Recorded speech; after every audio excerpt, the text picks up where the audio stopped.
Hey there everybody, welcome to Tucktuk's Trinkets and Terrain. My name's David, and for this week's video I decided to make the obligatory Halloween craft. As many of you probably know, this time of year stores are carrying lots of great spooky crafting materials, including plastic skulls. So I picked a few of those up and made these bleeding walls, which I think turned out pretty spooky. So I'm going to show you how I made these, and I hope you enjoy. For the base of this project, I grabbed these leftover scraps of EVA foam from a exercise mat, and I'm just going to cut these into some half circles to form these sort of basins where the blood will inevitably go. And then just hot glue these down onto some chipboard, and then cut those out to make a little foot for the rock walls to sit on, rather than sitting on the EVA foam itself, since it is quite flexible. And then just grabbed a bunch of scrap XPS foam and just sort of hot glued these into place. Not really having a plan here, just sort of fitting them together and making some interesting shapes. Once I had all these glued together, I trimmed off the extra chipboard that I had and then grabbed my hot wire knife and started to cut the foam into some more natural shapes, as well as give it all some nice texture. I tried to make a more exaggerated look, as I didn't really want this to look like sort of my standard stone.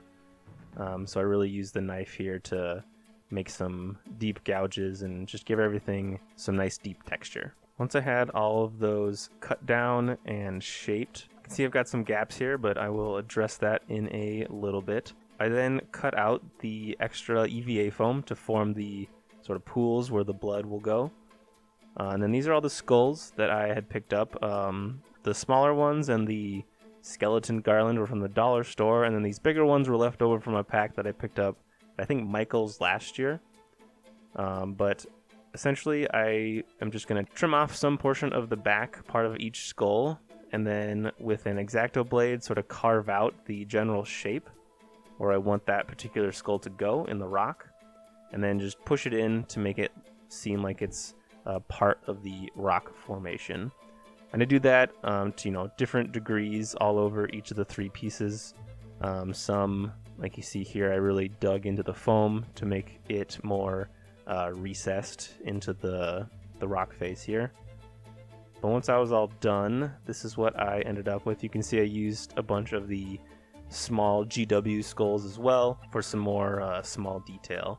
Now to blend all of these pieces together, I am going to use this Sculpey air dry clay, and essentially I'm just going to sort of smoosh this into the recesses between the skulls and the foam to blend them together and make it look more cohesive overall. Just grabbing chunks, not being too careful, just using my fingers here to mash the clay into place. And then used a bit of water at the very end to sort of smooth everything down and clean it up a bit. And you can see here I've got clay around most of the skulls, anywhere there was some really egregious gaps and things like that. I then grabbed a bit of my joint compound and mixed a little bit of water in to thin it down. And I'm going to use this and sort of stipple it on to give the clay some texture rather than it just being a smooth surface. Once again, just to sort of blend it all together. I sort of hit some random pieces of the foam as well as all of the small GW skulls, again, just to fill in any smaller gaps that I might have missed with the clay. Once that was all dry, it was time to coat everything with some black paint and Mod Podge mixture. But while I'm doing that, just want to remind you to please hit the subscribe button and the little bell notification for future videos. I post crafting videos every other Friday. I will be participating in the third Monster Bash, which will be in my next video, so make sure you subscribe so you can check that out once it comes out. Hit the like button, leave a comment, and share this with your friends, all that good YouTuber stuff. I really appreciate anything you do. Any little bit helps. Once the black paint was dry, I used this dark gray as my main base coat, and then I wanted to try a little something different for my next couple of steps. Originally I was going to use both this green and wine color, but I ended up just going with the green, thinking that I might get a little too Christmas vibes from this if I use both the green and the red. I then dry brushed the skulls with this lighter gray just to make them stand out a little bit more. I didn't want them to get too lost. After a black wash all over everything, I did one final dry brush with both the sand gray and linen to bring back all the highlights and details. And here is the final piece all painted up.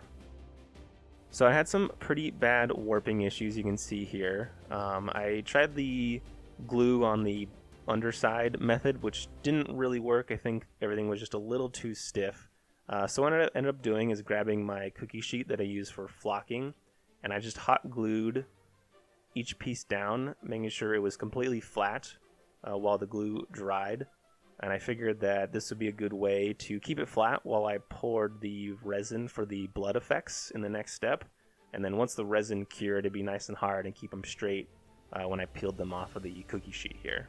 Next up, I mixed up a bunch of 2-part resin. You can see here, I'm just trying to get the color right. It was a lot of trial and error here. You can see I've poured some in that I wasn't super happy with the color. But once I got the color down, I'm just using this pipette that you use for like cake frosting details, I'm pretty sure.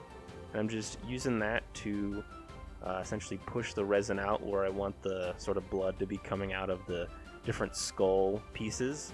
And then poured in all my extra into the pools and let that cure overnight.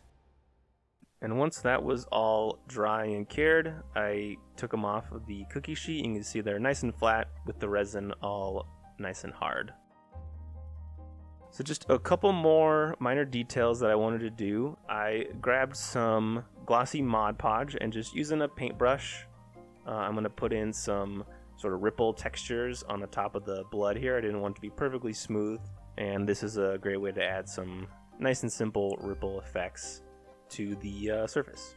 Tried to start the ripples where the pouring blood is hitting the pool and sort of going out from there.